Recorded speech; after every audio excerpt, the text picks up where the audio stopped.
Grocery prices continue to climb, and many of us feel like we're running out of ways to save. But what if I told you there are free food sources all around you, often overlooked, that can significantly cut your grocery bill? Stick around until the end, because I'll reveal an old-school bonus tip for getting free food that still works wonders today.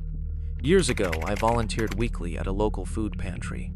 Each time I left, I'd bring home small items, typically organic products that no one else wanted. Organic pasta, applesauce, even meat.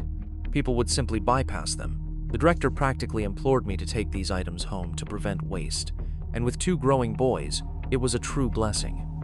What truly surprised me wasn't the free food itself, but rather the widespread lack of awareness about where to find it. Today, I'll guide you through these often missed free food sources, hidden in plain sight, that can make a real difference to your grocery budget. While some might not seem free at first glance, they come with no additional cost if you approach them differently. And even if some tips seem obvious, the cumulative effect can be substantial. Let's start with tip number 1, store loyalty freebies and coupons. Nearly every grocery store offers some form of freebie, yet most people never check their store's app. Many chains provide a free item weekly or monthly, offer birthday food rewards, or accumulate points that convert into free bread, milk, eggs, or produce.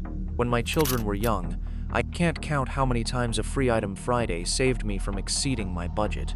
One week it was a whole rotisserie chicken, another time a bag of apples.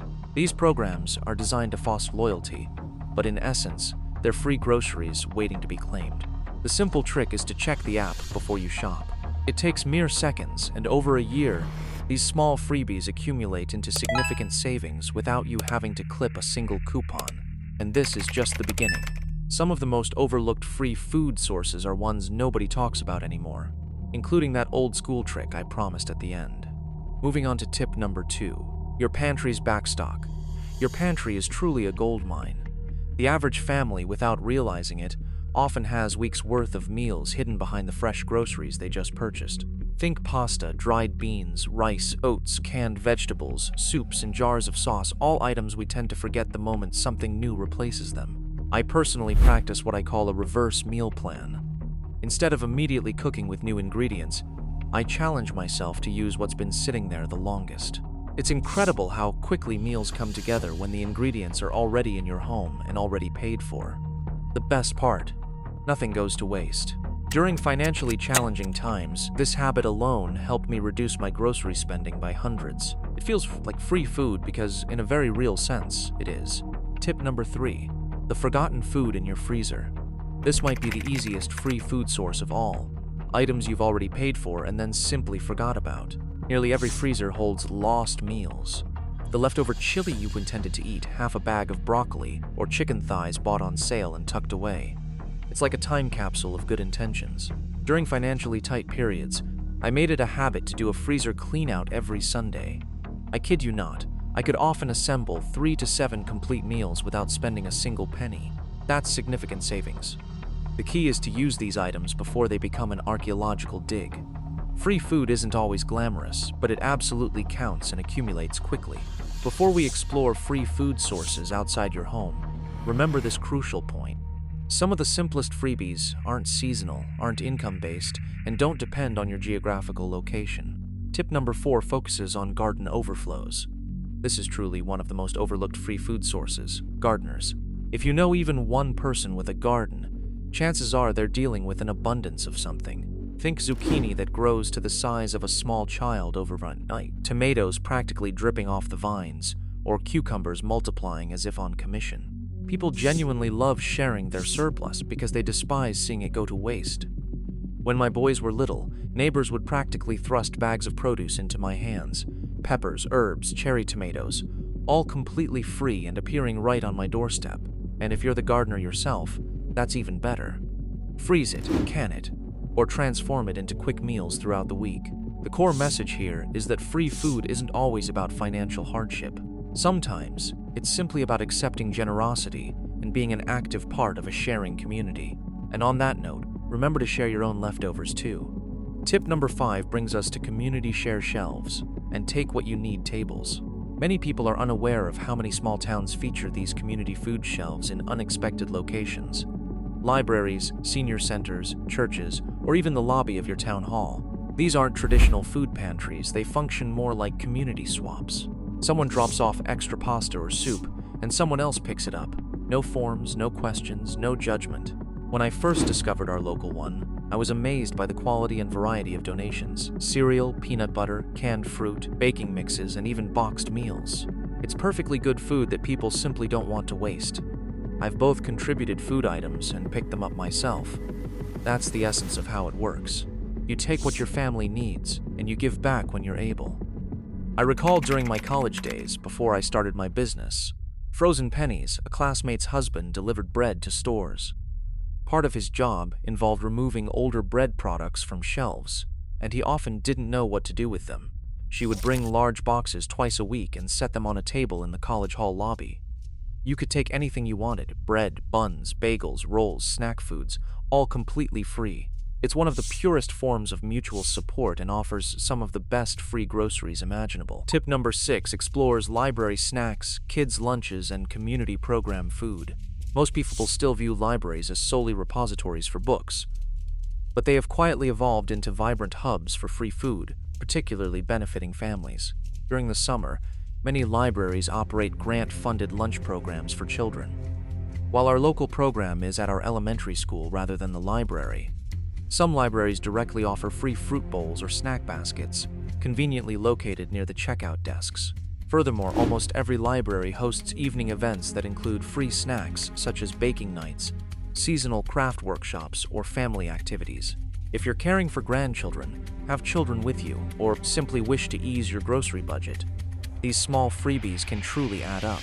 And frankly, the library staff genuinely wants people to take these items. That's precisely what the funding is allocated for. Next, tip number 7, church food shares, meal nights, and holiday baskets. Churches stand out as one of the most consistent and generous sources of free food. Even if you're not a member of their congregation, many organize monthly food shares, produce drop-offs, or blessing tables where anyone can take what they need. Others host weekly community dinners, free soup nights, or special holiday meal baskets around major holidays. What I appreciate most about these events is their foundation in connection, not neediness. You don't need to explain your situation or sign any forms. You simply show up, take what your family can use, and enjoy a warm meal if one is offered. I've both volunteered at these events and received assistance from them during lean seasons. It's all part of the same cycle, people helping people, and the food is often remarkably good. Now, if you're thinking, okay, but I already know about most of these, don't leave just yet. That bonus tip I mentioned at the end works regardless of your situation, and it's something most people stopped doing years ago.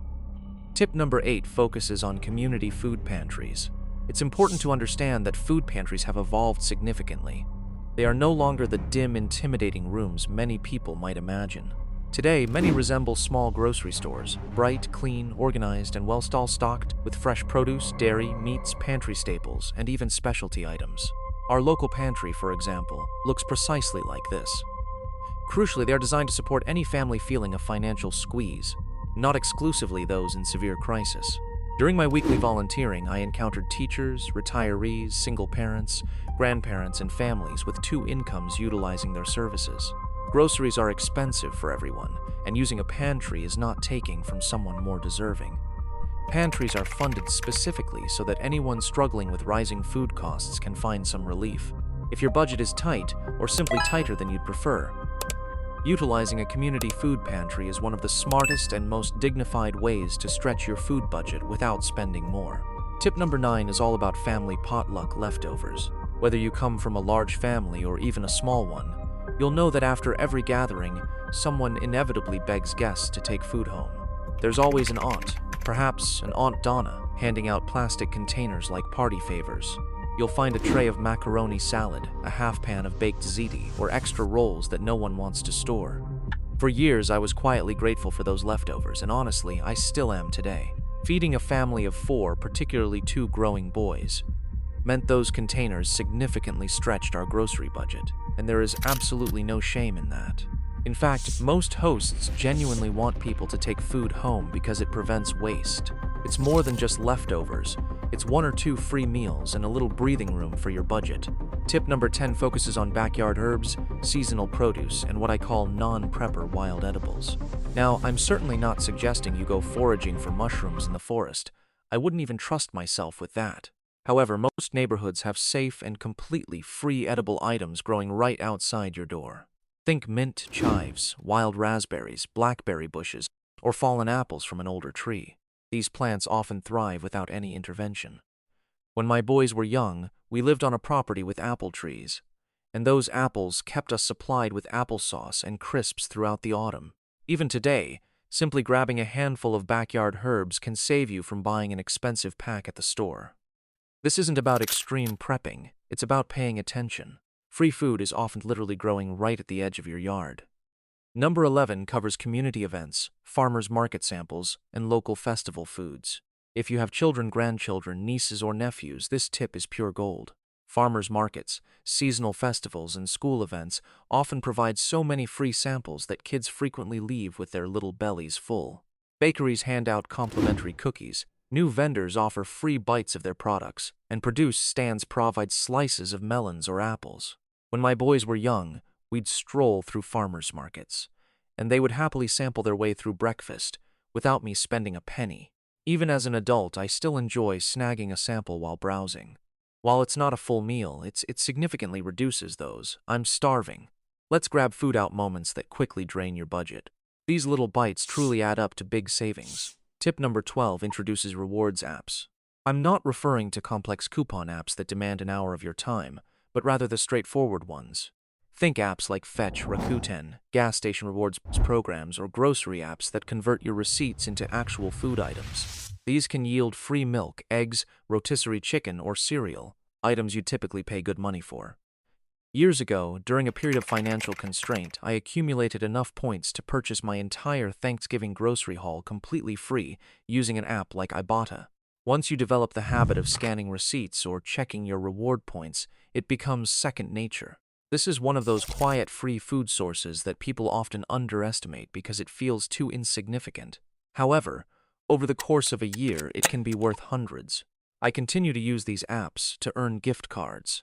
For instance, I'm currently collecting cards for a new front porch project, and I haven't paid for my special treat coffee in over a year. Tip number 13 explores bones, carcasses, and free broth, the foundational meal ingredient most people simply discard. This is one of my favorite frugal habits because it's both wonderfully old-fashioned and incredibly practical. Anytime you roast a chicken or purchase meat with bones, you essentially gain a free second meal, homemade broth.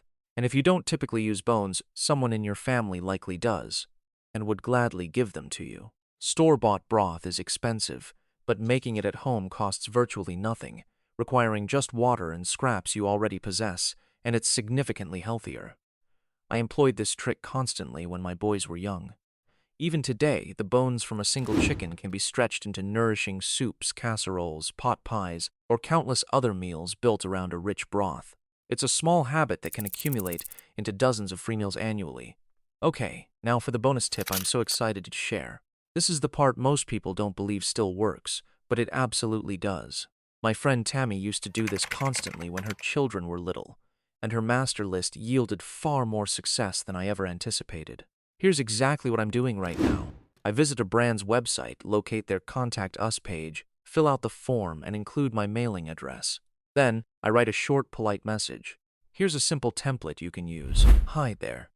I've used your products for years and always try to stock up when I can. I was wondering if you ever send coupons to loyal customers. If so, I'd love to receive any you're able to share. Thank you for making such a great product. Remember to personalize it a little by inserting the specific product you love. Finding free food isn't about desperation or scraping by. It's about consciously noticing the resources already available to you. Within your home, your community, and through small opportunities most people overlook. I've navigated both financially challenging and easier seasons, and these habits have proven invaluable in both. They serve as a powerful reminder that frugality isn't about deprivation. It's about minimizing waste, embracing generosity, and creating a little breathing room for yourself when life feels overwhelming. If even one of these ideas helps you spend less this week, that's a significant victory.